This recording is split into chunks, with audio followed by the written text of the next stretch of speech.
রাসূল সাল্লাল্লাহু আলাইহি ওয়াসাল্লাম বলেছেন, যখন ঘুমোতে যাবা এই দোয়াটা পড়বা। দোয়াটা দেখেন কত চমৎকার, কিভাবে নিজেকে আল্লাহর কাছে সমর্পণ করবেন, সঁপে দিবেন। দেখেন রাসূল বলেন, তুমি এটা পড়বা, আল্লাহুম্মা ইন্নী আসলামতু ওয়াজহি ইলাইক। আল্লাহ, আমি আমার সত্তাকে আপনার দিকে সমর্পিত করলাম।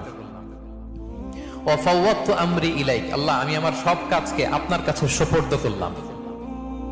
ওয়া আলজাতু যহরি ইলাইক। আল্লাহ, আমার পিঠকে আমি আপনার কাছে আশ্রয় রাখলাম। সুবহানাল্লাহ পড়বেন না? আমরা যখন ঘুমাই আমাদের পিঠটা বিছানার মধ্যে লাগাই না? আল্লাহ, আমার সত্তাকে আপনার কাছে আমি সমর্পিত করলাম। আল্লাহ, আমার সব কাজকে আপনার কাছে আমি সঁপে দিলাম। আল্লাহ, আমার পিঠটাকে আপনার কাছে আমি আমানত রাখলাম। লা মালজা ওয়ালা মানজা মিনকা ইল্লা ইলাইক। আল্লাহ, আপনি ছাড়া আশ্রয় দেওয়ার কেউ নাই। আল্লাহ, আপনি ছাড়া আমাদের মুক্তি দেওয়ার কেউ নাই। আল্লাহ, আপনি যে রাসূল পাঠিয়েছেন সে রাসূলের প্রতি আমি ঈমান আনলাম। আল্লাহ, যে কিতাব আপনি আসমান থেকে পাঠিয়েছেন ওই কিতাবের উপর আমি ঈমান আনলাম। সুবহানাল্লাহ পড়েন।